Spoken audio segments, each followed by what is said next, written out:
ஆயிரம் கரங்கள் நீட்டி அணைக்கின்ற தாயே போற்றி, அருள் பொங்கும் முகத்தை காட்டி இருள் நீக்கும் தந்தாய் போற்றி, ஞாயிறே எழுந்து வாழ நாயகன் வடிவே போற்றி, அணைக்கும் ஓர் உயிர்கட்கெல்லாம் துணைக்கரம் கொடுப்பாய் போற்றி, தூரத்தே நெருப்பை வைத்து சாரத்தை தருவாய் போற்றி.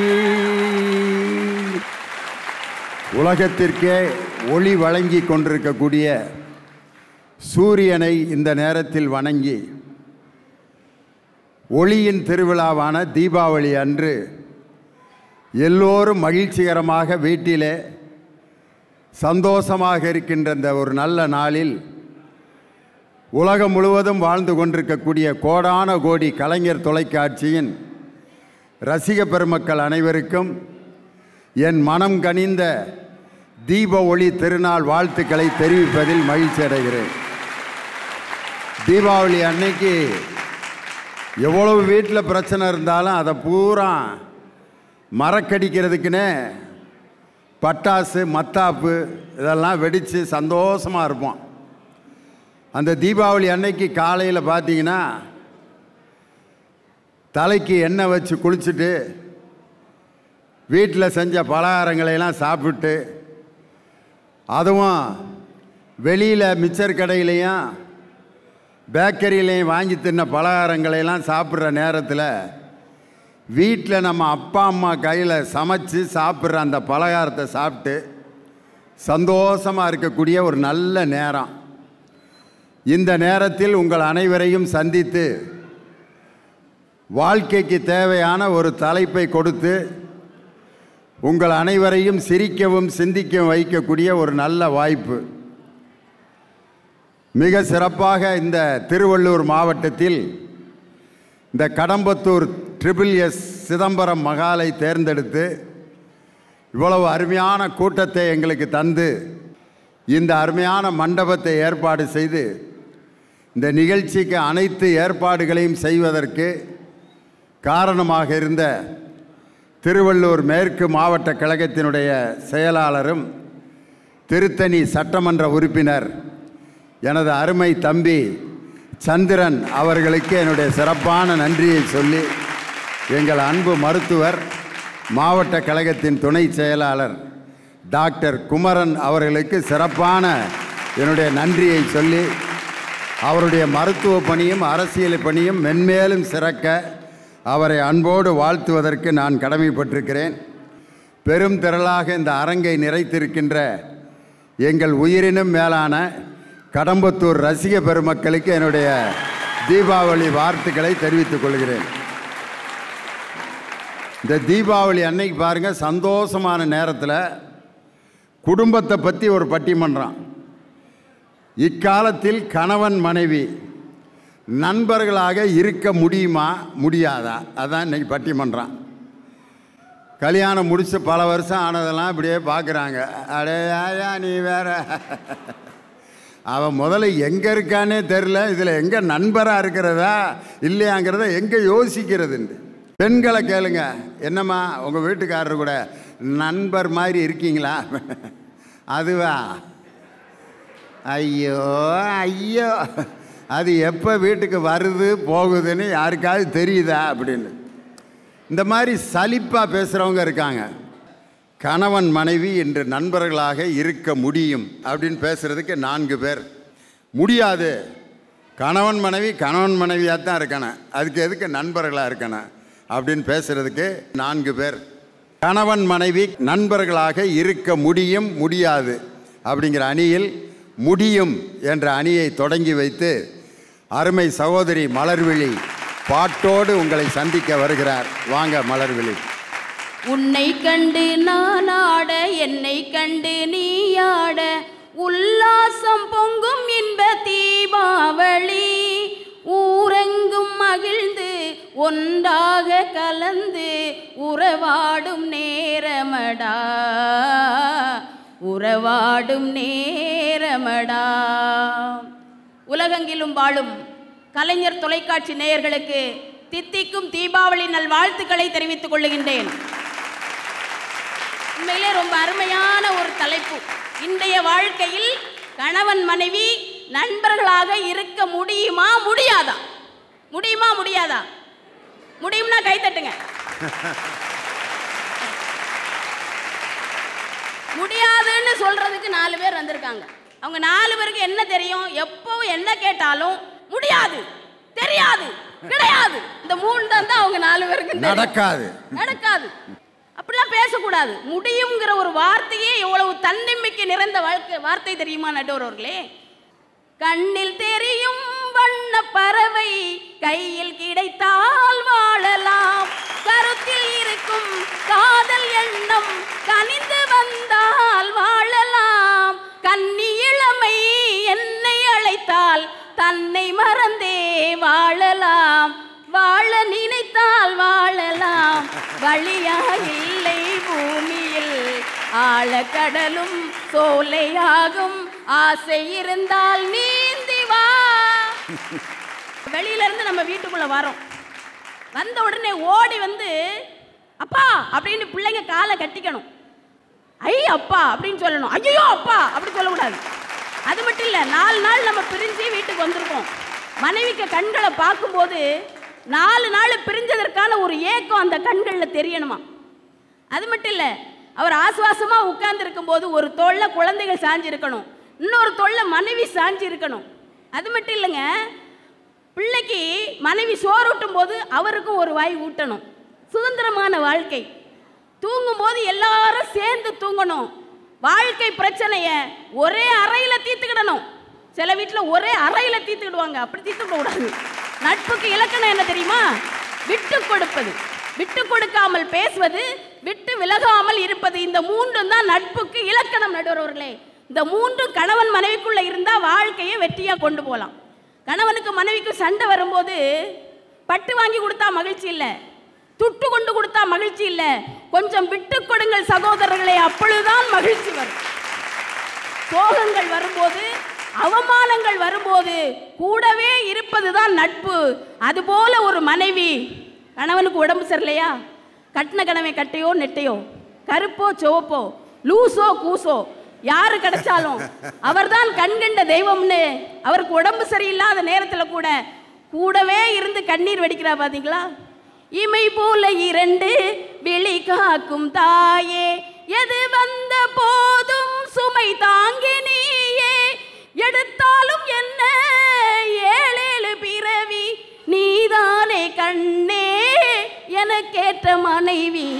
இப்படி வாழ நண்பர்களே, ஒரு காலகட்டம் வரைக்கும் தான் தாய் தகப்பன் நம்ம பக்கத்தில் இருப்பாங்க. கொஞ்ச காலம்தான். வெளியிலிருந்து சோகமா வீட்டுக்கு வரும்போது ஆறுதல் சொல்ல ஒரு வார்த்தை, அணைத்துக்கொள்ள ஒரு கரம், சாய்ந்து கொள்ள ஒரு தோள், படுத்துறங்க ஒரு மடி, அதுதான் மனைவியின் மடியாக இருக்கும். அதுதான் நட்பாக இருக்கும். கணவன் மனைவி நண்பர்களாக இருக்க முடியும் என்று கூறி அருமையான வாய்ப்புக்கு நன்றி கூறி அமைகிறேன். நன்றி, வணக்கம். எவ்வளவு பாட்டு என்ன! அடே அப்பா! கணவன் மனைவி எப்படி இருக்கணும்னா ஒருத்தருக்கு ஒருத்தர் விட்டு கொடுக்கணும். நண்பர்கள் மாதிரி. மனைவி சவுண்டாக பேசுனா கப்புன்னு ஆஃப் ஆயிடணும். சில பேர் கூடயே பேசுவான். என்னங்க என்ன ஏண்டி கத்துற, அவ்வளோதான். சாயங்காலம் வரைக்கும் வீடு பெரிய பஞ்சாயத்தாரு. என்னையா அப்படின்னா, என்னப்பா இப்போ என்ன அப்படின்னுங்க, அவ்வளோதான், சரியாக போயிடும். இதை கற்றுக்காதவங்க தான் நிறைய பேர் வீட்டில் பஞ்சாயத்தாகவே ஓடிக்கிட்டு இருக்கு. அதுக்கு பதில் சொல்லணும். டைரக்டர், நடிகர், மரியாதைக்குரிய அன்பு சகோதரர் வெங்கடேஷ் அவர்கள் இப்பொழுது வருகிறார். கணவனும் மனைவியாக நண்பர்களாக இருக்க முடியாது அப்படின்றதுக்கு நீங்களே பாருங்கள். எங்கள் சைடு பேசுறதுக்கு அவங்க சைடை விட 2 லேடிஸ் இருக்காங்க, அங்கே ஒருத்தர் தான் இருக்கிறாங்க. அது அவங்களுக்கே தெரியும். எங்கள் சைடு இருக்க 2 லேடிஸ் பேசும்போது உங்களுக்கே தெரியும் அவங்க எவ்வளோ நியாயமான பாயிண்ட்ஸ்லாம் கொடுக்க போகிறாங்க அப்படின்னு தெரியும். இன்றைக்கி நான் சொல்கிறேன், திருவள்ளூரில் இருக்கக்கூடிய கோர்ட் எடுத்துக்கோங்க, சென்னையில் இருக்க கோர்ட் எடுத்துக்கோங்க, தமிழ்நாட்டில் இருக்க அனைத்து மாவட்ட கோர்ட்டுகளையும் விவாகரத்து கேஸு அதிகமாக பதிவாகுதா இல்லையா? ஏன்னா நட்புங்கிறது அங்கே இல்லை. நண்பராக பழகினாங்கன்னா நிறைய விஷயத்தை வந்து அவங்களுக்குள்ள அட்ஜஸ்ட் பண்ணிட்டு போயிடுவாங்க. நண்பர்களாக பழகலை. சரி, இன்னொரு முக்கியமான பாயிண்ட், இங்கே அட்ஜஸ்ட் பண்ணி வாழ்றத மட்டும்தான் ஒருத்தருக்கு ஒருத்தர் வாழ்க்கை ஓடிக்கிட்டு இருக்கு. தலைவருக்கு தெரியும்னு நினைக்கிறேன். ஏங்க கேட்குறீங்க அந்த வகுத்தறிச்சலை? அங்கே ஒருத்தர் இருந்தா ஆமாம் அண்ணன் கரெக்டாக சொல்கிறாரு, ஏதோ சகிச்சு போய் வாழ்க்கையை ஓட்டிக்கிட்டு இருக்கனால தான் ஓடிக்கிட்டு இருக்குங்கிறார். அவ்வளவு ஆமாம் போடுறாரு அவர். சும்மா உட்காந்துருக்கிட்ட வந்து இன்னைக்கு மத்தியானம் என்ன சமைக்கட்டும் அப்படிம்பாங்க. சிக்கன் வைக்கிறியா? அதான் நேத்தானே வச்சுது. அப்போது உனக்கு என்ன வேணுமோ அது வை. எனக்கு என்னமோ வைக்கணும் உங்கள்கிட்ட வந்து ஏன் கேட்கணும்? அங்கே ஆரம்பிக்கிற பிரச்சனை அன்றைக்கி ஃபுல்லாக பிரச்சனையாக தான் ஓடிக்கிட்டு இருக்கும். ஸோ இங்கே வந்து என்னென்னா, கணவனுக்கு என்ன பிடிக்குன்னு தெரிஞ்சு பண்ணுறது தான் நட்பு. அதுதான் நட்பாக போகிறது. இங்கே அவனை வம்பு கிழுத்து அவனை வந்து வலி ஏற்படுத்துறதுக்கு பேர் நட்பு கிடையாதுங்கிறது தான் என்னுடைய இது. நாம் தலையாட்டிட்டு போலேன்னா கண்டிப்பாக பிரச்சனை வரத்தான் போகுது. இதுக்கு பேசாமல் சைலண்ட்டாக என்ன சொன்னாலும் சரின்ட்டு போயிடுமே அப்படின்னு இவன் சரின்னு சொல்லிட்டு தான் நம்ம ஆட்கள் போயிட்டு இருக்காங்க. இப்படித்தான் பல குடும்பங்களில் அவங்க வாழ்ந்துட்டு இருக்காங்களே தவிர அவர்கள் இருவரும் நண்பராக வாழவில்லை, வாழ்வதற்கு வாய்ப்பும் இல்லை. அதாவது 80% பேர் நட்பாக வாழவில்லை. வெறும் 20% பேர் தான் ஏதோ போனா போதுன்னு வாழ்ந்துட்டு இருக்காங்க. அந்த 20% கூட போன தலைமுறை. இந்த தலைமுறையில் மேக்சிமம் பார்த்தா அங்கே வந்து நட்புங்கிறது இருக்கவே இருக்காது. அவங்க நண்பர்களாக வாழ சாத்தியமே இல்லை. தலைவர் கூகுளில் அப்படி போய் ஏதாவது சர்ச் பண்ணணும்னு வச்சுக்கோங்களேன், நம்ம சம்டைம்ஸ் ஸ்பெல்லிங் தப்பாக போட்டிருப்போம், அது எடுத்து கொடுக்கும். இதுதான் நீ தேடுறியா அப்படின்னு எடுத்து கொடுக்கும். நாம் சொல்கிறத கூகுள் புரிஞ்சுக்கிற அளவு கூட புரிஞ்சிக்காத ஒரே ஆள் யாருன்னா பொண்டாட்டி மட்டும்தான்.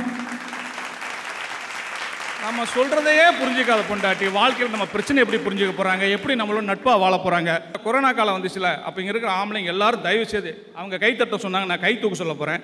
எத்தனை பேர் கொரோனா டயத்தில் வீட்டில் சும்மா இருக்கும்போது இருக்கட்டுமேன்னு சொல்லி வீட்டில் பொண்டாட்டிக்கு வந்து இந்த தேங்காய் தறியை கொடுக்கறது, வீட்டை பெருக்கிறது, பாத்திரம் வளர்க்குறது, இப்படி வீட்டு வேலைகள்லாம் செஞ்சீங்க? கை தூக்க தயவு செய்து. நம்ம ஆம்பளைங்க மட்டும் கை தூக்குங்க.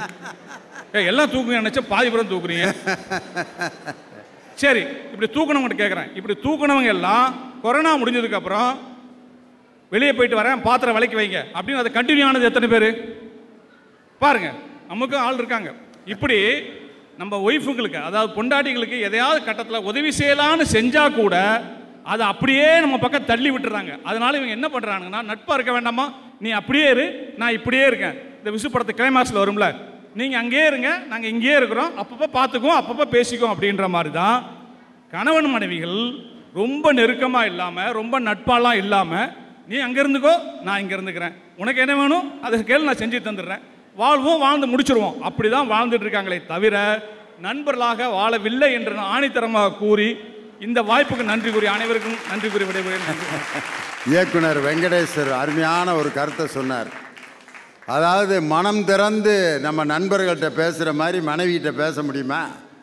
நண்பன்கிட்ட மனம் திறந்து எல்லா விஷயத்தையும் பேசலாம். ஆனால் மனைவிகிட்ட ஒரு சில விஷயங்களை நம்ம மறைச்சி தான் ஆகணும், வேறு வழியே இல்லை. காரணம், மனம் திறந்து நம்ம பேசுகிறோம்னா அங்கே பஞ்சாயத்து ஆயிடுது. அங்கே மனம் திறந்து பேசுகிற மாதிரி கணவன் மனைவி பேசிக்கொள்ள முடியாது அப்படின்னு பிரச்சனை கொண்டு வந்திருக்காரு. அதுக்கு பதில் சொல்லணும், இயக்குனருக்கு பதில் சொல்ல இன்னொரு இயக்குனர் அருமை சகோதரர் மனோஜ்குமார் உங்களுடைய பலத்த கரவொலியோடு மேடைக்கு வருகிறார். வாங்க ஐயா, வாங்க.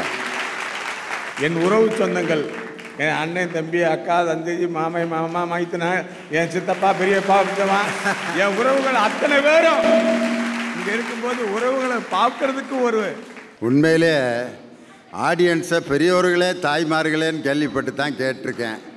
என்னுடைய அண்ணன்களே, தங்கைகளே, சித்திகளே, சித்தப்பாக்களே, அத்தைகளே, மாமாக்களே, தாத்தாக்களே, பாட்டிகளேன்ட்டு எல்லோரையும் உங்கள் சொந்தமாக மாற்றிய டைரக்டர், உண்மையிலே ரொம்ப சந்தோஷம். இந்த மாதிரி உறவுகள் வாழ்வது தான் வாழ்க்கையின் மகிழ்ச்சியான வாழ்க்கை. ஆம்பளைக்கு 1000 ஆண்கள் நட்புலாம் இருக்கலாம், ஆனால் ஒரே ஒரு பெண் நட்பு இருக்குன்னா அது பொண்டாட்டியாக மட்டும்தான் இருக்க முடியும். யாராவது தைரியமாக சொல்ல முடியுமா? எனக்கு என் மனைவியை போல ஒரு 300 பெண்கள் நண்பர்களாக இருக்கிறார்கள் அப்படின்னா நீ அப்படியாப்பட்ட ஆளா? நீ இப்படி தெரிஞ்சிருந்தா உன் கூட பேசியிருக்கவே மாட்டேன்டா அப்படிமா. என்ன அழகான வாக்கியம் சொன்னார். நடுவர் அவர்களே, காதலுக்கு டைவர்ஸ் இருக்கு, கல்யாணத்துக்கு டைவர்ஸ் இருக்கு, நட்புக்கு டைவர்ஸ் இல்லை. ஆஹா. என் இனிய நண்பர் வெங்கடேஷ் வந்து பேசினார். எனக்கு அவருக்கு ரொம்ப நட்பு ஜாஸ்தி. நாங்கள் 2 பேரும் நிறைய இடங்களில் ஒன்றா பயணிச்சுக்கிட்டு இருக்கோம். அவர் வந்து ஜவுளி கடையில் நடந்த ஒரு விஷயத்தை தப்பாக சொல்லிகிட்டு இருக்காரு. அவர் நானும் எழுத்தாளர் சங்கத்தில் 2 பேரும் ஈசி மெம்பராக இருக்கோம். எங்களுக்கு உட்காந்து ஈசி மீட்டிங் போயிட்டுருக்கு. உடனே ஒரு ஃபோன் வருது. அப்படியா, ஒரு 10 நிமிஷத்தில் வந்துட்டுமா, 10 நிமிஷத்தில் வந்துட்டுமா, டென்ஷன் ஆனார். என்னங்க ஏன் இவ்வளோ டென்ஷன்? இல்லை, ஒய்ஃப் நல்லி சில்க் கடையிலேருந்து எனக்கு ஃபோன் பண்ணுதுங்கன்னாரு. அதுக்கு என்னங்க ஏன் டென்ஷன் ஆகிறேன்? இல்லை இல்லைங்க, நான் வேகமாக போகணுன்னு. அதுக்கு என்ன, நான் வந்து உங்களை விட்டுட்டு போகிறேன். இல்லை இல்லை, அதை விட ஆட்டோவில் வேகமாக போகிறேன். பரவாயில்லைங்க, நான் வந்து விட்டுட்டு போகிறேன்ட்டு போனேன். பக்கத்தில் போனதுமே நான் கேட்டேன் அவங்க ஒய்ஃபை பார்த்து, என்ன மேடம் எதுக்கு இவ்வளோ டென்ஷன் படுத்துனீங்க? நான் வேற ஒன்றும் இல்லைங்க, துணிமணியெல்லாம் எடுத்து வச்சுட்டேன், எல்லாம் இருக்கேன். எனக்கு எந்த துணி போடணும்னு என் புருஷன் வந்து தான் செலக்ட் பண்ணி கொடுப்பாரு. அதுக்காக தான் நான் வெயிட் பண்ணிட்டு இருக்கேன். அது மட்டும் இல்லைங்க, என்ன பட்ஜெட்டில் எடுக்கணும்னு என் புருஷன் தானே டிசைட் பண்ணு. நான் நிறைய 5000, 10,000, 15,000 எடுத்து வச்சுருக்கேன். என் புருஷன் தான் டிசைட் பண்ண. அதுக்காக தாங்க அவரை கூப்பிட்டேன்னு. இந்த மாதிரி அன்பான பொண்டாட்டியை வச்சுட்டு இங்கே வந்து இப்படி எதிர்நிலை உட்காருங்கிறது நியாயமா? பொறுப்பான சொத்துக்கு ஒரு சோறு பதன்வாங்க. அதனால் மற்றவங்க விஷயத்த சொல்கிறத விட நான் என் கதையை கொஞ்சம் சொல்லிக்கிறேனே. மச்சானுக்கு வந்து கல்யாணம் ஃபிக்ஸ் பண்ணிட்டாங்க. கல்யாண பத்திரிக்கை வந்துருச்சு.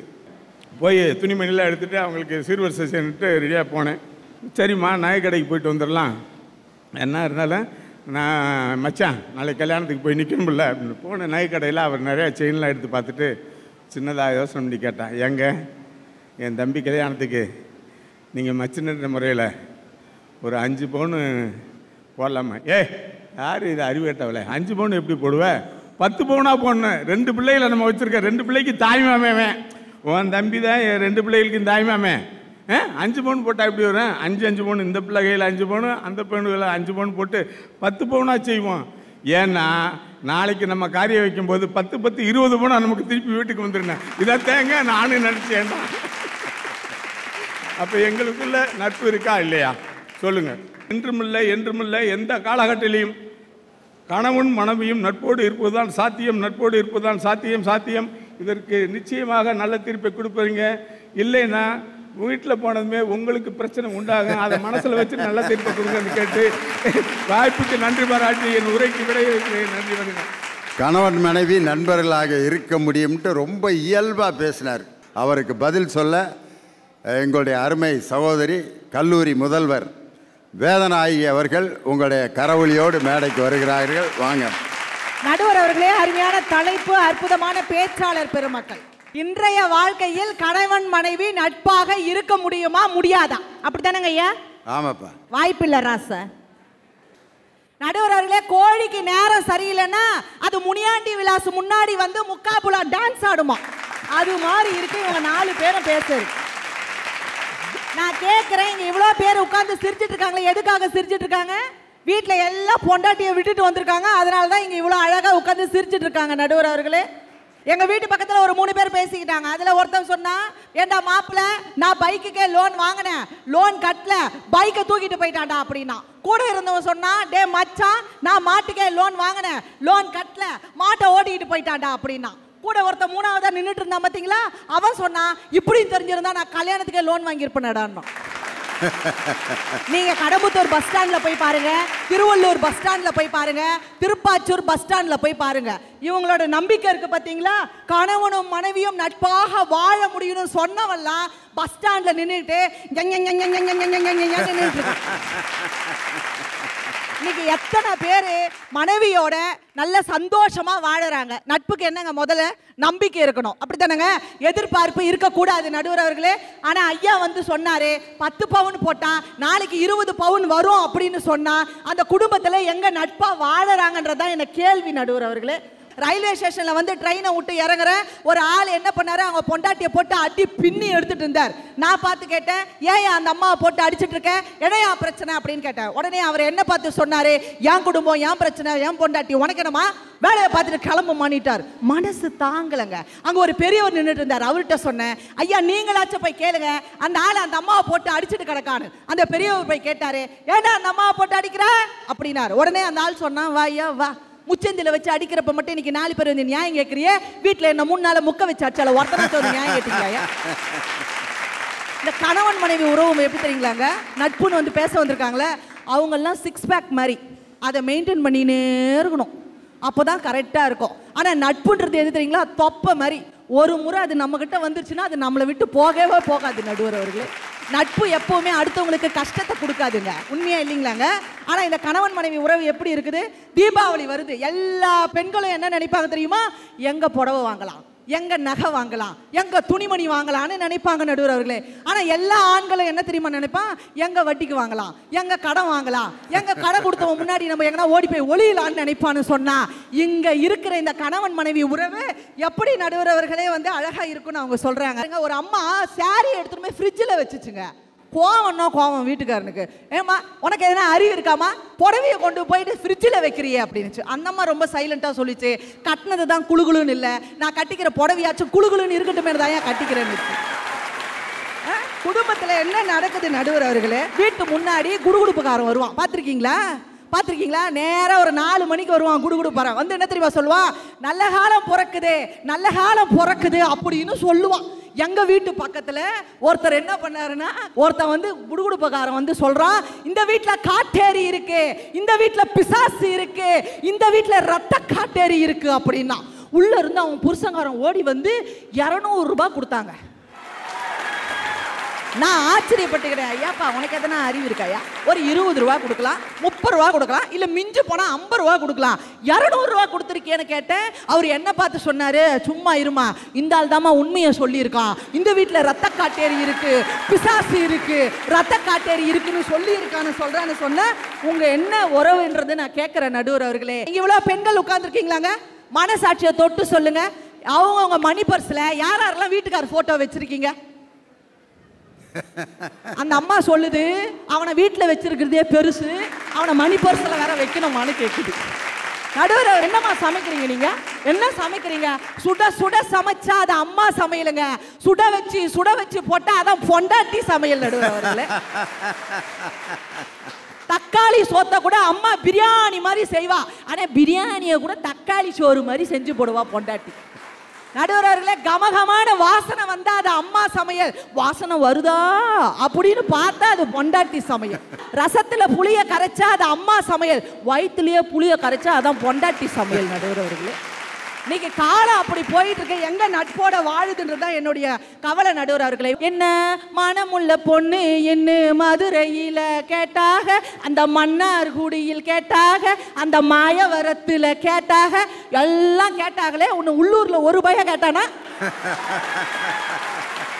ஒரு நல்ல இல்லறம் எது என்று சொன்னார், நட்பான இல்லறம் எது என்று சொன்னார், கணவனை கடன் வாங்காமல் பார்த்து கொள்ளுகிற மனைவியும், மனைவியின் கண்களிலே கண்ணீர் வராமல் பார்த்து கொள்ளுகிற கணவனும் இருந்தால் மட்டும்தான் அந்த குடும்பத்திலே நட்பாக இருக்க முடியும் என்று சொல்லி வாய்ப்பளித்த நல்ல உள்ளங்களுக்கு நன்றி பாராட்டி விடைபெறுகின்றேன். நன்றி, வணக்கம். அருமையாக பேசினாங்க.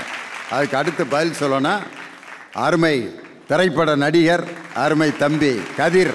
அதாவது சார், உங்ககிட்ட ஒரே ஒரு விஷயம் சொல்கிறேன், நீங்கள் என்ன வேணால் முடியாதுன்னு சொல்லலாம், ஆனால் இன்னைக்கு முடியாதுன்னு தீர்ப்பு கொடுத்துட்டு உங்கள் வீட்டில் உங்களால் இருக்க முடியுமா? முடியாது. நீ என்ன மக்கள்கிட்ட கேட்டுக்கிட்டு இருந்தா கடைசிக்கு என்கிட்டே வந்துட்டியா அந்த பிட்டை? நட்புனா ஆண் பாலா பெண் பாலா சார்? நட்புங்கிறது பலர் பால், அது எல்லாருக்குமே பொருந்தும். என்னை பொறுத்த வரைக்கும் அது பெண் பால் சார். அதில் பூ இருக்குது, மலர் இருக்குது, அப்போ அது ஒரு பெண் பால் தானே. என் வாழ்க்கையில் இப்படி ஒரு இலக்கணம் வந்து தமிழ் வாத்தியார் நடத்தினதே இல்லை. நட்புங்கிறது ஆணுக்கும் பெண்ணுக்கும் பொதுவான ஒரு வார்த்தைங்கிறேன் நான், கிடையாது. அது பெண்பால், அதில் பூ இருக்கிறதா. அடேங்க அப்பா, உட்காந்து கதிர் ரூமை போட்டு சிந்திச்சிருக்கார் சார். அதாவது ஆண் பாலும் பெண் பாலும் அன்பால் இணைந்து பண்பால் வாழ்ந்து நட்பால் முடியணும், அதுதான் சார் வாழ்க்கை, அதுதான் மேரேஜ் சார். நான் இப்போ நேற்று வந்து ஒரு படம் பார்த்தேன் சார், குட் நைட்னு. இப்போ ஒரு படம் நீங்கள் எல்லாரும் பார்த்தீங்களா? அதில் வந்து ஹீரோ வந்து கொரட்டை விடுவான் சார், அநியாயத்துக்கு தூங்கும்போது கொரட்டை விடுவான். அந்த படத்தோட பேர் தான் குட் நைட், ஆனால் வாழ்க்கையில் எல்லாமே பேட் நைட் சார். அந்த அளவுக்கு வந்து கொரட்டை விட்டு எல்லாரையும் வெறுப்பேற்றிட்டே இருப்பான். ஆனால் அவன் மனைவி மட்டும், நீ என்னதான் கொரட்டை விட்டாலும் சரி, நான் உன் கூட தாண்டா வாழ்வேன்னு சொல்லி கடைசி வரைக்கும் நிற்பா சார். அவளோட நட்பு, அவளோட அன்பு, அவளோட காதல் தான் சார் அந்த படத்தோட வெற்றியே. அங்கதான் சார் பாட்டு. அதில் ஒரு காட்சி ரொம்ப அற்புதமான காட்சி. குரட்டை விட்றேன்னு சொல்லி கோச்சிக்கிட்டு வீட்டுக்கு போயிடுவா. தூக்கம் வராது. வீட்டுக்காரரோட குரட்டையை மொபைல் ஃபோனில் ரெக்கார்டு பண்ணி நைட்டு தூங்க போகிறப்ப பக்கத்தில் வச்சுட்டு அந்த குரட்டை சத்தத்தை கேட்டுக்கிட்டே தூங்குவா பார். அந்த இடத்துல தாயா கணவன் மனைவியோட ஃப்ரெண்ட்ஷிப் வந்து எப்படி இருக்குங்கிறத ரொம்ப கிளைமேக்ஸ் அந்த காட்சி தான். நம்ம வீட்டில் ஃப்ரிட்ஜில் என்னென்ன வைப்பீங்க? காய்கறி வைப்பீங்க, பழங்கள் வைப்பீங்க, பால்லாம் வைப்பீங்க. ஆனால் அந்த அக்கா வீட்டில் பார்த்தீங்களா புடவை எடுத்து வச்சுருக்காங்க. அப்போ அந்த வீடு எப்படி இருக்கும்? கட்டினது தான் குழுகுன்னு இல்லை, கட்டிக்க போகிறது குழுகுன்னு இருக்கணும்னு எடுத்து வச்சாங்களாம். அந்த நிலைமையில் ஆயிடுச்சு sir. Sir Saturday night party பண்ணுவான் ஃப்ரெண்டு கூட, வீட்டில் வாந்தி எடுத்து டர்ட்டி பண்ணுவான் சார். அப்படி இருந்தாலும் அவன் வேட்டியை மாற்றி படுக்க வைக்கிறது யார் சார்? மனைவின்ற அவளோட ஃப்ரெண்டு தான் சார். என்ன செல்லமாக 2 அடி அடிப்பா, அதை வாங்கிட்டு கம்முன்னு இருக்கணும் சார், வேற ஒன்றும் பண்ண முடியாது. அதாவது தாலின்னு ஏன் சார் சொல்கிறாங்க? தாலி அப்படிங்கிறதுக்கு ஒன்றே மாதிரி ஆள் தான் சொல்லணும். எனக்கெல்லாம் வந்து அதை கையில் கொடுத்து கட்ட சொன்னாங்க, அவ்வளோதான். விளக்கம்லாம் யாரும் சொல்ல, நீயே சொல்லப்பா. தாலி கட்டியவுடன் அந்த பெண்ணிடம் ஃப்ரெண்ட்லியா இரு, அதனால தான் 2த்தையும் லீய போட்டான். அதை விட இப்போ கல்யாணம்லாம் பண்ணும்போது ஃப்ரெண்ட்ஸ்லாம் வந்து சொல்லுவாங்க சார், என்னன்னா மச்சான் கடைசியாக வந்து கல்யாண ஃபோட்டோவில் சிரிச்சுக்கடா, இனிமேல் சிரிக்கவே முடியாது, டேய் அவ்வளோதான் வாழ்க்கை அத்தோட போச்சு அப்படின்னு சொல்கிறாங்க. உண்மைதான், வாழ்க்கை போச்சு தான். என்ன வாழ்க்கை போச்சு? இவ்வளோ நாள் நீ வாழ்ந்த அர்த்தமற்ற வாழ்க்கை போச்சு. இனிமே தான் கல்யாணத்துக்கு அப்புறம் வாழ்க்கை அர்த்தமாக போகுதுன்றதுக்காக தானே அப்படி சொல்கிறாங்க. ஆனால் அப்படி சொல்கிற ஃப்ரெண்டு தான் ஃபஸ்ட்டு நம்மளுக்கு பத்திரிக்கை வந்து நீட்டுவான் சார். மச்சான் எனக்கு கல்யாணம், உன் பேச்சை கேட்டு நான் ஒன்றும் கல்யாணம் பண்ணாமல் இருக்கேன்டா. இல்லைடா, நான் எவ்வளோ சொல்லி பார்த்தேன், அப்பா அம்மாவுக்கு நான் இது வரைக்கும் எதுவுமே செஞ்சதில்லை, அதான் அவங்க ஆசையை நிறைவேற்றலான்னு அவங்க என்னென்ன சொல்லியிருக்காங்க, நல்லா படிக்க சொல்லியிருக்காங்க, நல்ல வேலைக்கு போக சொல்லியிருக்காங்க, ஒழுங்காக வாழ சொல்லியிருக்காங்க. இதெல்லாம் அப்பா அம்மாக்காக செய்யாமல் கல்யாணத்தை மட்டும் அந்த ஃப்ரெண்ட்ஸு செஞ்சுப்பாங்க சார். அதனால் ஃப்ரெண்ட்ஸு பேச்சை கேட்டு யாரும் கல்யாணம் பண்ணாமல் இருக்காதீங்க, கல்யாணம் பண்ணுங்க. இவ்வளோவும் நான் ஏன் தெரியுமா சார் பேசுகிறேன்? எனக்கு எவனும் பொண்ணு கொடுக்கல சார். சரி இப்படி பேசினாவது ஏதாவது பொண்ணு கொடுப்பாங்க அர்த்தமான்றதுக்காக பேசுறான். ஏன்னா தன் கணவன் தன் வாழ்க்கையில் எடுக்கும் அனைத்து முடிவுகளும் ரைட்டு ரைட்டு ரைட்டு அவன் கையை பிடிச்சிட்டு போற ஒரு ஃபேமிலி தான் சார் நல்லா இருக்கும் சார். வாழ்க்கையில் எப்பவுமே சந்தோஷம், ஆனந்தம், ஆரோக்கியம் இது எல்லாத்தையும் கொடுக்கறது கணவன் மனைவி நட்பு தான் சொல்லி இத்தோட முடிவு. நன்றி சார். Thank you sir. கணவன் மனைவி நண்பர்களாக இருக்க முடியும் அப்படின்னு சொல்லிட்டு ரொம்ப சிறப்பான கருத்துக்களை அவருக்குரிய வயதுக்கு பிறகு உண்மையிலே கடம்பத்தூரில் வந்து பொண்ணு கேட்டுக்கிட்டு இருக்காரு. இங்கே வந்து எப்படியாவது எனக்கு இதை இந்த பாயிண்ட்டை பேசினாவது யாராவது பொண்ணு கொடுப்பாங்களா அப்படின்ட்டு. கணவன் மனைவி நண்பர்களாக இருக்க முடியும் அப்படிங்கிறதுக்கு ரொம்ப அழகான கருத்துக்களெல்லாம் நீங்கள் சொன்னீங்க. இதற்கு பதில் சொல்வதற்கு அருமை சகோதரி திருமதி இந்திரா ஜெயச்சந்திரன் இருக்க முடியாது என்ற அணிக்கு கருத்துக்களை வழங்க வருகிறார். வாங்க. கணவன் மனைவி உறவுக்குள்ளே இன்றைய சூழல் நிலையில நண்பரா இருக்க முடியுமா முடியாதாங்கிறது ஒரு எளிமையான கேள்வி. கணவன் மனைவி உறவு என்பது மிக உன்னதமான உறவு. அந்த உறவோடு இன்னொரு உறவை நான் வந்து ஒப்பிட்டு பார்க்க கூட விரும்பவில்லை. நண்பர்கள் வேண்டுமென்றால் வைத்துக் கொள்ளலாம், வேண்டாம் என்றால் விட்டுவிடலாம். கணவன் மனைவிக்கு அது நினைச்சால் பார்க்க முடியுமா? இந்த உறவையும் அந்த உறவையும் ஒப்பிட்டு ஒப்பிட்டு ஒப்பிட்டு குழம்பிக் கொள்ள வேண்டாங்கிறேன் நான்.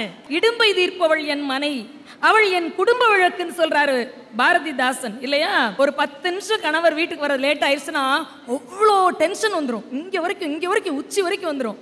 அதுக்கு கோபம் இல்லை, அவருக்கு என்னாச்சோ ஏதாச்சோ இந்த நேரத்துக்கு கரெக்டாக ஃபோன் பண்ணிடுவாங்களே, காலை ஒரு 7:45 ஆயிடுச்சுன்னா வண்டி சத்தம் அந்த முக்கில் வர்றது தெரியுமே, அந்த டேனிங்கில் 2 ஹார் நம்மால் தானே அடிப்பார், இன்னும் காணுமே ஏன் லேட் ஆகுது, சின்ன சத்தம் கேட்டால் கூட 10 தடவை வாசலுக்கும் போய் வந்து 15 நிமிஷம் லேட் ஆனதுக்கு உள்ளே வந்தவொடனே 1/2 மணி நேரம் வைவா பார்த்தீங்களா?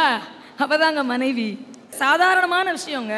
அதில் சண்டை இருக்கோ அன்பு இருக்கோ, எல்லாத்துக்கும் மேல அந்யோன்யம் இருக்கணும். அது நட்புக்குள்ளே பெருசா இருக்கணும்னு நமக்கு அவசியம் இல்லை. நண்பர்களுக்கும் மனைவிக்குமான வேறுபாடு அல்லது கணவனுக்கும் என்னுடைய தோழிக்குமான வேறுபாடு எனக்கு தெரியுது பாத்தீங்களா? அப்போதான் நான் வாழ ஆரம்பிக்கிறேன்னு அர்த்தம். நினைச்சு சிரிக்கிற மாதிரியான விஷயங்கள்லாம் நடந்திருக்குதுங்க. அந்த நேரத்துல கோவம் வரும். 10 நிமிஷம் கழிச்சு பார்த்தீங்கன்னா அப்படி சிரிப்பு வரும். ஆனால் நண்பர்களுக்குள்ள கோவம் வந்தால் கடைசி வரைக்கும் கோவமாவோ வெறுப்பாவோ தான் போயிடும். கொஞ்ச நேரம் ஒரு சண்டை வருது பார்த்தீங்களா, சண்டை போட்டு பேசாமல் இருந்துக்கிடுவோம். திருப்பி மாலையோ மறுநாள் காலையோ வர்ற வரைக்கும் வெயிட் பண்ணுவோம். அதுக்கு பேர் என்ன தெரியுமா? சண்டை இல்லை, அது ஊடல். அந்த ஊடல் இருக்குது பாத்தீங்களா, அந்த ஊடல் கணவன் மனைவிக்கு இடையே இருக்கக்கூடிய காதலையும் நெருக்கத்தையும் இன்னும் கொஞ்சம் அதிகமாக்கும். இங்க பாராட்டுறதுக்கு 1000 விஷயம் இருக்கிறது, இங்க சிரிக்கிறதுக்கு 1000 விஷயம் இருக்கிறது, இங்க நக்கல் பண்றதுக்கும் கேலி பண்றதுக்கும் 1000 விஷயம் இருக்கிறது, கொஞ்சறதுக்கு வேலை இருக்கு. நட்புல கொஞ்சல் இருக்கா? வேற ஒன்றும் இல்லைங்க. நினைக்கிறதெல்லாம் பேச முடியுமா? பேசிட்டா நல்லா இருக்குமா? ஃப்ரெண்ட்ஸுக்குள்ள என்னத்தனாலும் பேசி விட்டுறலாம்.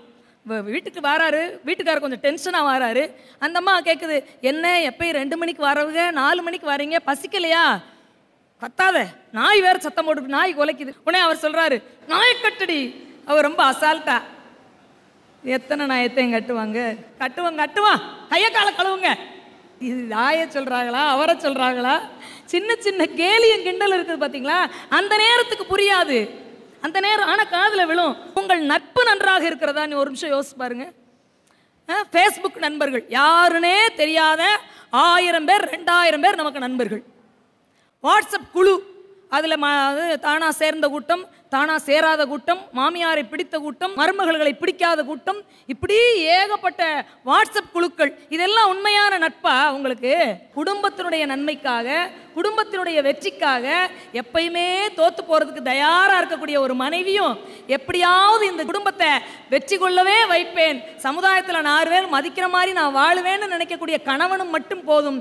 இவர்களுக்கு நடுவிலே இருக்கக்கூடிய இந்த புரிதலுக்கு, இந்த காதலுக்கு, இந்த அந்யோன்யத்துக்கு, இந்த ஊடலுடன் கூடிய காதலுக்கு நட்புங்கிற சாயத்தை நீங்க பூசவே வேண்டாம். கணவன் மனைவி அதுவும் இன்றைய சூழ்நிலையில் நண்பர்களாக இருக்க முடியாது, தேவையும் இல்லை என்று கூறி வாய்ப்பளித்த நல்லவர்களுக்கு நன்றி பாராட்டி விடைபெறுகிறேன். நன்றி.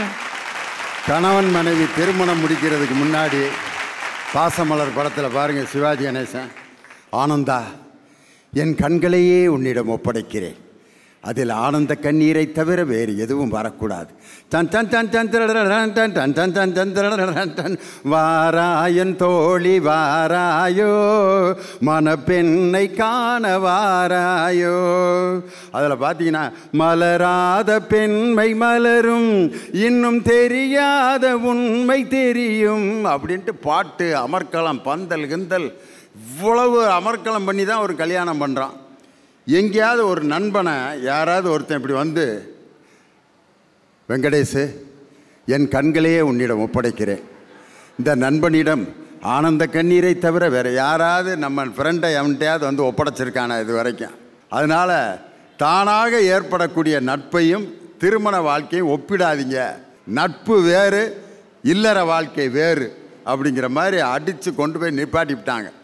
அதற்கு பதில் சொல்லணும், இந்த அணியிலிருந்து நிறைவாக பேசுவதற்கு எனது அருமை தம்பி அருள் பிரகாஷ் உங்களுடைய பலத்த ஆரவாரத்துக்கு இடையில் வருகிறார். கணவன் மனைவி நண்பர்களாக இருக்க முடியும் அப்படிங்கிற அணியை நிறைவு செய்ய.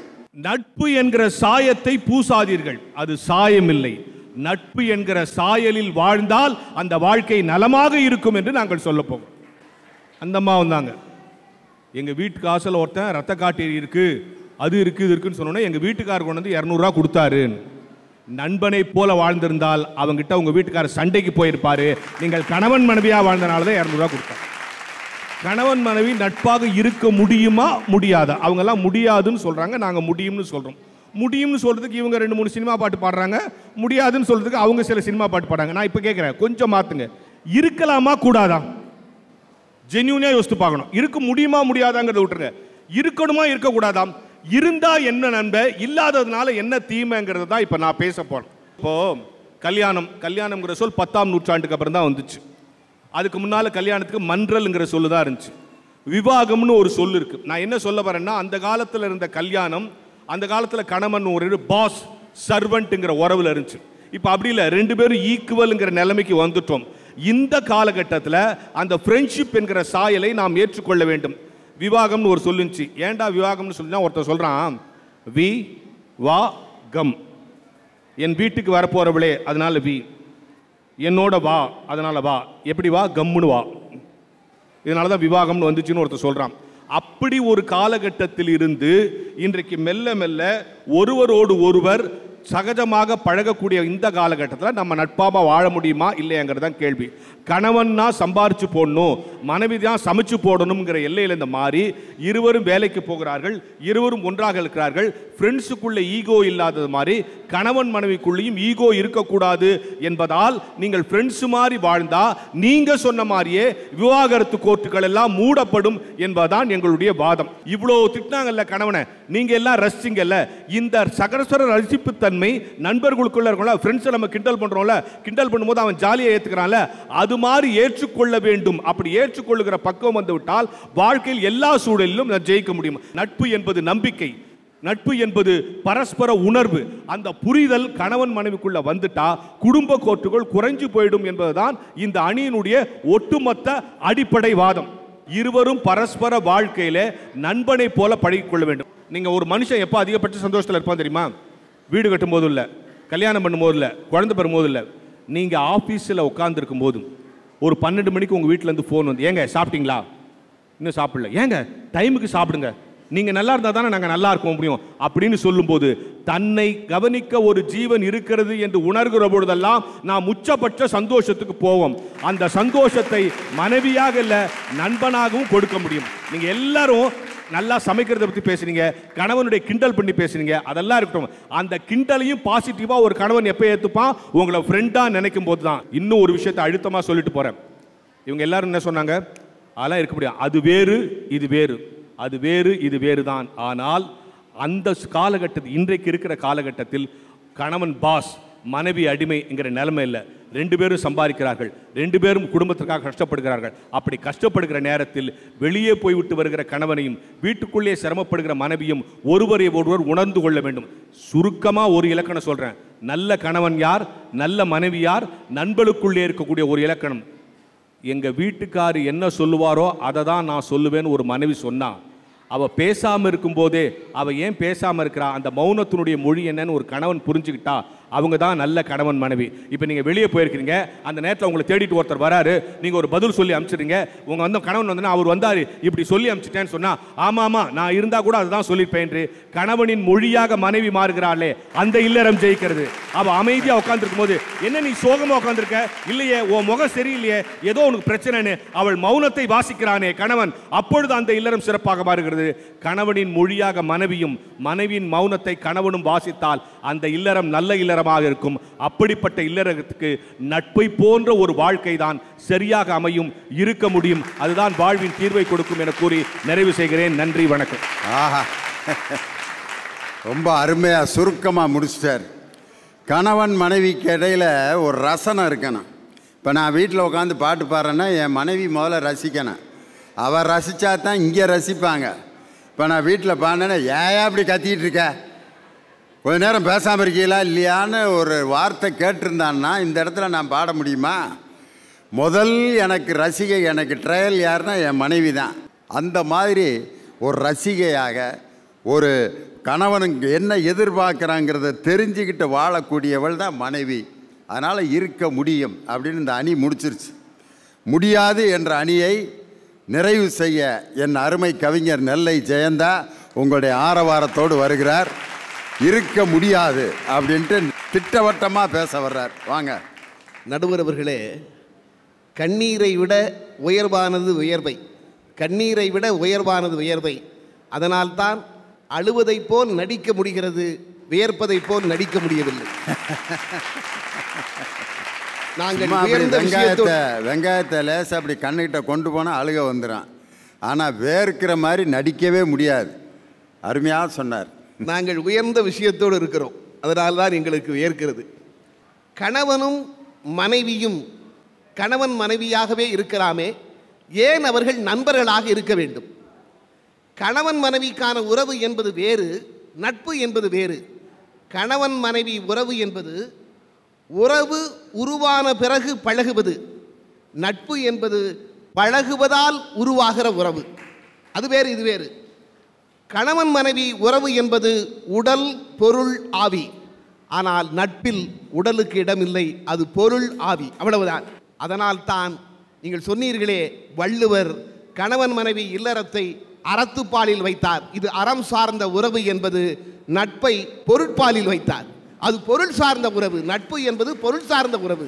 அதனால்தான் அப்படி வைத்தார். அது மட்டுமல்ல நடுவர் அவர்களே, நீங்கள் சொன்னீர்கள் நண்பர்களிடம் பேசுகிற சில விஷயங்களை மனைவியிடம் பேச முடியாது. அது மாதிரி மனைவியோடு பகிர்ந்து கொள்கிற சில விஷயங்களை நண்பர்களிடம் பகிர்ந்து கொள்ள முடியாது. அது வேறு இது வேறு. ஆங்கிலத்தில் ஒரு புகழ்பெற்ற வாசகம் உண்டு.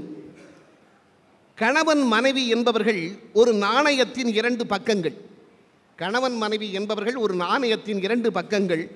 ஒன்றை ஒன்று பார்க்க முடியாது, ஆனால் சேர்ந்தேதான் இருக்க வேண்டும். இதுதான் கணவன் மனைவி உறவு. நட்பு என்பது அப்படி அல்ல. ஒரு கத்தரிக்கோலின் 2 முனைகளை போன்றது. 2 முனைகளை போன்றது. ஒன்றை ஒன்று பார்க்க முடியும், சேர்ந்தும் இருக்கலாம், பிரிந்தும் இருக்கலாம். அதுதான் நட்பு என்பது. ஆக கணவன் மனைவி உறவு என்பது வேறு, நட்பு உறவு வேறு. கணவன் மனைவி உறவு என்பது என்ன என்பதை கவியரசர் கண்ணதாசன் ராமன் தேடிய சீதை படத்திலே சொல்லியிருப்பார். ராமன் தேடிய சீதை படத்திலே திருவளர் செல்வியோ என்கிற பாடல், பஞ்சனை மேலே நெஞ்சிலில் ஆடும் கோதை, என் பார்வை அறிந்து காலம் அறிந்து சேவை. அந்த கவியரசர் இந்த பாட்டில் மட்டும் பாருங்க, எல்லாம் உன்னோடு தானோ என்பதை எல்லா சரணத்திலும் பயன்படுத்தி இருப்பார். இந்த எல்லாம் உன்னோடு தானோ என்று நான் மனைவியை பார்த்து மட்டும்தான் சொல்ல முடியும், ஒரு நண்பனை பார்த்து நான் சொல்ல முடியாது. காவல்துறையும் பொதுமக்களும் நண்பர்களாக இருக்க முடியுமா? சொல்வார்கள், இருக்க முடியுமா? முடியாது. ஆசிரியர்களும் மாணவர்களும் நண்பர்களாக இருக்க முடியுமா? ஒரு உயர் அதிகாரியும் அவர் கீழ் பணிபுரிகிறவர்களும் நண்பர்களாக இருக்க முடியுமா? அது மாதிரி தான் கணவனும் மனைவியும் நண்பர்களாக இருக்க முடியாது. அது தமிழ்நாட்டில் இருக்கிற சினிமா நடிகர்களை கொண்டு போய் கிரிக்கெட் ஆட விடுவாங்க. தமிழ்நாட்டில் எப்பொழுதுமே ஒரு துறையில் இருப்பவர்களை இன்னொரு துறைக்கு பயன்படுத்துவார்கள். அது ஒரு ஜிமிக்ஸ் வேலை. என்னதான் இப்பொழுது இயக்குனர் மனோஜ்குமார் அவர்களும் இயக்குனர் வெங்கடேஷ் வந்து பேசினாலும் அவர்களை பேச்சாளர்கள் என்று சொல்ல போவதில்லை. அவர் எப்பொழுதுமே இயக்குனர் வெங்கடேஷ் தான், அவர் இயக்குனர் மனோஜ்குமார் தான். அதில் தான் அவர்கள் வெல்கிறார்கள். ஆனால் பேச வைப்பார்கள். ஒவ்வொன்றும் வேறு வேறு தளங்கள். ஆனால் தமிழ்நாட்டில் ஒன்றை ஒன்று குழப்புவது இயற்கை. அப்படித்தான் கணவன் மனைவி உறவையும் நட்பையும் தயவு செய்து நீங்கள் குழப்பிக் கொள்ளாதீர்கள் என்று சொல்லி வாய்ப்பிற்கு நன்றி கூறி விடைபெறுகிறேன். நன்றி, வணக்கம். 4 பேர் பேசியாச்சு, தீர்ப்பு சொல்லணும். உண்மையிலே இப்படி ஒரு அருமையான ரசிகர்கள் கிடைத்ததுக்கு தீபாவளி அன்னைக்கு உண்மையிலே நான் ரொம்ப சந்தோஷப்படுறேன். என்ன அற்புதமான ரசனை. காரணம், வீட்டில் இந்த புருஷன் பொண்டாட்டி பிரச்சனை இம்சை தாங்க முடியாமல் இங்கே பட்டிமன்றத்துக்கு வந்தால் இங்கேயும் அதே கதையாயா, இங்கேயும் மனைவியை பற்றி கணவனை பற்றி புரிஞ்சுக்கிறதா வேணாமா, இந்த துயரத்துலேருந்து தப்பிச்சு தான் இங்கே வந்தான், இங்கேயுமா அந்த கொடுமை அப்படின்னு நினைக்கலாம் நீங்கள். ஆனால் நம்ம வாழ்க்கையை நாம் தான் அலசி பார்க்கணும். இன்னைக்கு தீபாவளி அன்னைக்கு பாருங்கள், குடும்பமே ஒன்று சேர்ந்து ஒரு சின்ன கம்பி மத்தாப்பை அப்படி எடுத்து அவ்வளோ பேர் இந்த அப்படி சுற்றிக்கிட்டு இருப்பேன். ஒரு வயசான தாத்தா அவரை நடக்க முடியாமல் தூக்கிட்டு வந்து அந்த சேரில் உட்கார வச்சு அவர் கையில் ஒரு மத்தாப்பை கொடுத்து அப்படியே அவர் தான் அப்படின்னார். அதை ஃபோட்டோ எடுத்து எல்லாத்துக்கும் அனுப்புவாங்க. பாடுறா டே தாத்தா கூட மத்தா போட்டிருக்காருறான்ட்டு. அந்த தாத்தாவையும் ஒரு சின்ன சீனி வெடியை வச்சு அப்படி பொருத்த விடுவான். அந்த தாத்தா டும்புன்னு அவர் இப்படியா அப்படி பயப்படுவார். பிள்ளையெல்லாம் மடியில் உட்காந்து விளாண்டுக்கிட்டு இந்த கூட்டமாக இருந்து வாழ்கின்ற கலாச்சாரம் உலகத்திலேயே நம் தமிழர்களை தவிர வேறு எந்த நாட்டிலையும் நீங்கள் பார்க்க முடியாது. இந்த மகிழ்ச்சியை கணவன் மனைவிக்கு இடையில எப்படிப்பட்ட உறவு இந்த நாட்டில் இருக்கணும் அப்படிங்கிறதுக்கு இதுக்கு மேலே வேறு என்ன உதாரணம் சொல்ல முடியும்? ஒரு தாலாட்டு பாட்டு பாடுறாங்க, மனைவி பாடுறா பிள்ளைய, 1 வயசு ஆம்பளை பிள்ளை பிறந்திருக்கு, தொட்டியை போட்டு தாலாட்டு பாடுறா. மாமே அடிச்சாரோ மல்லிகைப்பூ செண்டாலே, அத்தை அடித்தாலோ அரளிப்பூந்தண்டாலே, வெண்ணையில் விலங்கு பண்ணி வெயிலில் போட்டு வைப்போம் ரே. பொம்பளை ஆம்பளை இங்கே குர்ரி, தொட்டியை குர்ரி, நான் தாலாட்டு பாடுறேன். நைட்டு 11:30 மணி. எப்படி தாலாட்டுறான் தெரியுமா? 6 அடிக்கவில்லை, ஐவிரலும் தீண்டவில்லை, அவன் தானே அழுகிறாண்டி, தம்பி தோணை வேணுமுன்னு, தம்பி தோணை வேணுமுன்னு. அவன் தம்பி வேணும்னு இவன்கிட்ட கேட்டானா. எப்படி ரூட்டை கொடுக்குறான் பாரியா. ஒரு தாலாட்டு பாட்டில் தன் மனைவிக்கு தூது விடுறான் பாருங்க. எனக்கு தம்பி துணை வேணும் அப்படின்னு கேட்குறான்னா என்ன அர்த்தம்? இந்த தேவைகளை ஒரு மனைவியை தவிர வேறு யார் பூர்த்தி பண்ண முடியும் கேட்குறாங்க. கணவன் மனைவி உறவுங்கிறது அது ஒரு மிகப்பெரிய உறவு. அதை போய் நட்போடு சேர்க்காதீங்க அப்படிங்கிறாங்க. இன்றைக்கி உறவுகளுக்கும் நட்புக்கும் என்ன வித்தியாசம்? நட்புங்கிறது எப்படின்னா ட்ரெயின் பயணம் மாதிரி, 2 தண்டவாளம் ஒன்றா போயிட்டே இருக்கும். ஆனால் ரெண்டும் கடைசி வரைக்கும் ஒன்று சேராது. ஆனால் ஒன்று சேர்ந்தால் அந்த பயணம் ஒத்துக்காது. நட்புங்கிறது ஒரு ரயில்வே பயணம் மாதிரி, தண்டவாளம் ஒன்றாக போய் கொண்டிருக்கும், ஆனால் ஒன்று சேராது. ஒன்று சேர்ந்தால் அந்த ரயில் பயணத்தை மேற்கொள்ள முடியாது. இதுதான் நட்பு. ஆனால் திருமண வாழ்க்கை என்பது சாலையில் நாம் செல்கின்ற வாகன பயணத்தை போல, மேடு வரும், பள்ளம் வரும், மழை வரும், மிகப்பெரிய குழிகள் வரும், நல்ல சாலை வரும், அழகான சோலை வரும். எது வந்தாலும் பயணத்தை தொடர்ந்து போய்கொண்டே இருக்கிறோமே, அதுதான் மனைவி கூட நாம் வாழ்கின்ற அந்த திருமண வாழ்க்கை. அடிக்கிற கைதான் அணைக்கும், அணைக்கிற கைதான் அடிக்கும், இனிக்கிற வாழ்வே கசக்கும், கசக்கிற வாழ்வே இனிக்கும். இந்த கஷ்ட நஷ்டங்களை எல்லாம் ஏற்றுக்கொண்டு வாழ்கின்ற அந்த திருமண வாழ்க்கை என்பது, கணவன் மனைவி வாழ்க்கை என்பது, நண்பர்களாக அவர்கள் இருக்க முடியாது. காரணம், திருமணம் என்பது, இல்லறம் என்பது மிகப்பெரிய அறம். உலகத்தில் மிகச்சிறந்த அறம் இல்லறம்தான். அந்த வாழ்க்கையை நட்போடு ஒப்பிட முடியாது. இல்லறம் என்பது தமிழர்களுக்கு ஒரு மிகப்பெரிய அரணை போன்றது. அதனால் இல்லற வாழ்க்கையை நட்போடு ஒப்பிட முடியாது. கணவன் மனைவி என்ற உறவு வேறு, நட்பு என்பது வேறு. கணவன் மனைவி உறவு என்பது உன்னதமான இல்லறத்தோடு அது கலந்தது. எனவே இல்லற வாழ்க்கைக்கும் நட்புக்கும் எந்த தொடர்பும் இல்லை. எனவே உண்மையான இல்லற வாழ்க்கை கணவன் மனைவி வாழ வேண்டும். அந்த இல்லறத்தை வெளிப்படுத்துகின்ற கணவன் மனைவி நண்பர்களாக இருக்க முடியாது. அவர்கள் கணவன் மனைவியாகவே இருந்து ஒருவருக்கொருவர் புரிந்து கொண்டு சுகத்திலும் துயரிலும் பங்கு கொண்டு இருவரும் ஒருவரில் பாதி என்று மின்புற வாழட்டும் பல்லாண்டு என்று சொல்லி நீங்கள் அனைவரும் நல்ல கணவன் மனைவியாக வாழ்ந்து உங்கள் இல்லறத்தை சிறக்க வைக்க வேண்டும் என்று வாழ்த்தி விடைபெறுகிறேன். நன்றி, வணக்கம்.